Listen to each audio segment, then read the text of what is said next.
हूं और इस अपार जनसमूह का भी मैं स्वागत करते हुए अपनी बात को ही समाप्त करता हूं।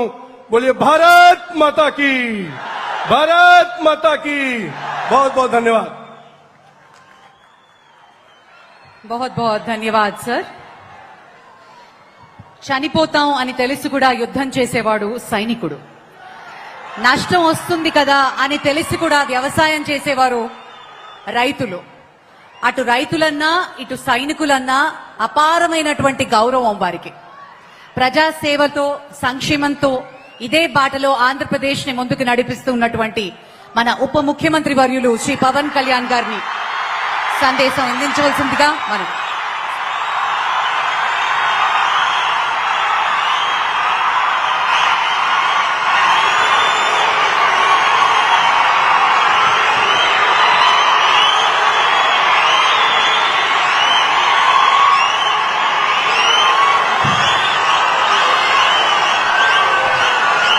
विकसित भारत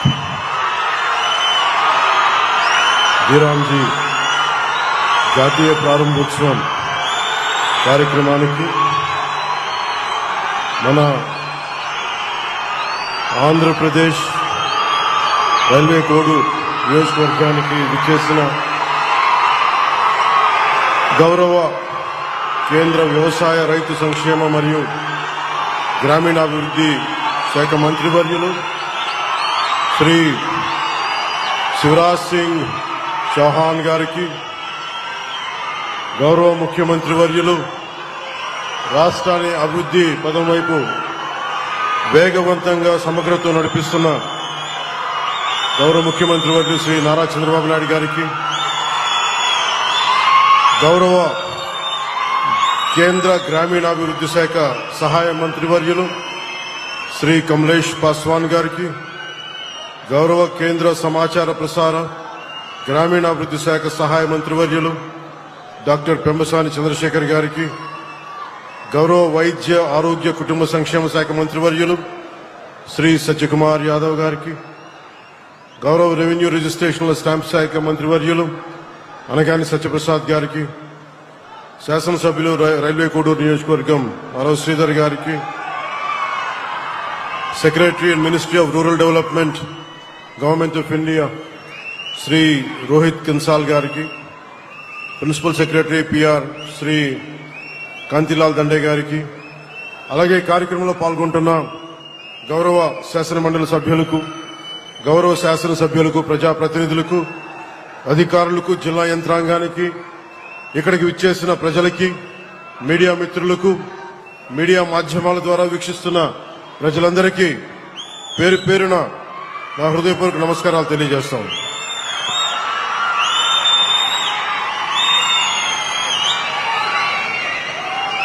भगवान श्री वेंकटेश्वर स्वामी जी की पावन धरती से मैं केंद्रीय कृषि किसान कल्याण एवं ग्रामीण विकास मंत्री श्री शिवराज सिंह चौहान जी का आंध्र प्रदेश में हृदय से स्वागत करता हूं।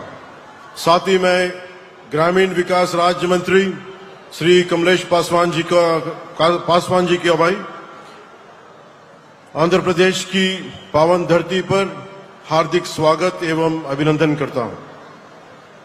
शिवराज जी, आपका 49 वर्षों का सार्वजनिक जीवन जनसेवा, किसानों और ग्रामीण भारत के प्रति समर्पण का प्रतीक है।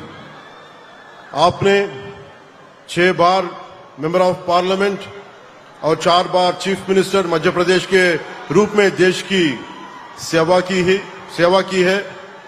इमरजेंसी के दौरान लोकतंत्र की रक्षा के लिए आपका संघर्ष और जेल यात्रा हम सभी के लिए प्रेरणादायी है। आपके मार्गदर्शन और आदरणीय प्रधानमंत्री श्री नरेंद्र मोदी जी के नेतृत्व में आंध्र प्रदेश को ग्रामीण विकास के लिए 12,845 करोड़ की स्वीकृति मिली है। आंध्र प्रदेश के पंचायत राज को मजबूती, साथ ही ट्राइबल क्षेत्रों में काफी प्लांटेशन को बढ़ावा व अन्य कई बड़े प्रोजेक्ट्स एग्जीक्यूट हुए हैं। आपके सहयोग से Andhra Pradesh आरजीएसए national banking ranking में 24वें स्थान से प्रथम स्थान तक पहुंच गया है।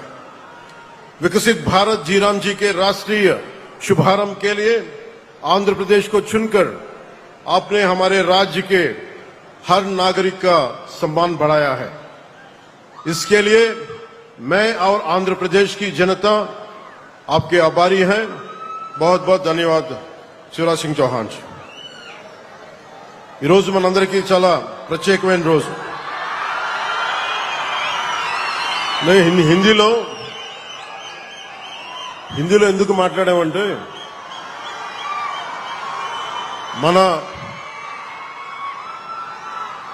మనందరికీ ఆదరించే భాష, మన జాతీయ భాషల్లో ఒకటైన మన భాష రాజభాష।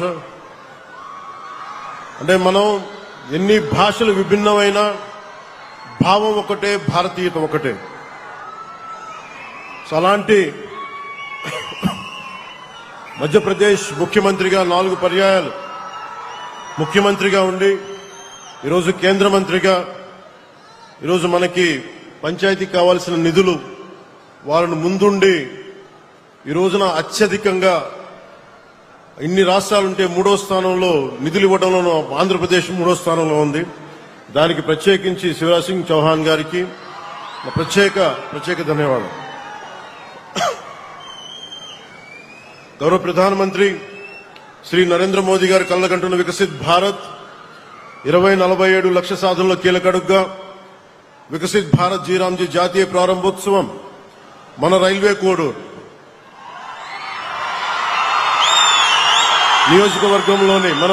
నియోజకవర్గంలోని ముక్కావారిపల్లి నుంచి ప్రారంభం కావడం మన రాష్ట్రానికి దక్కిన గౌరవం।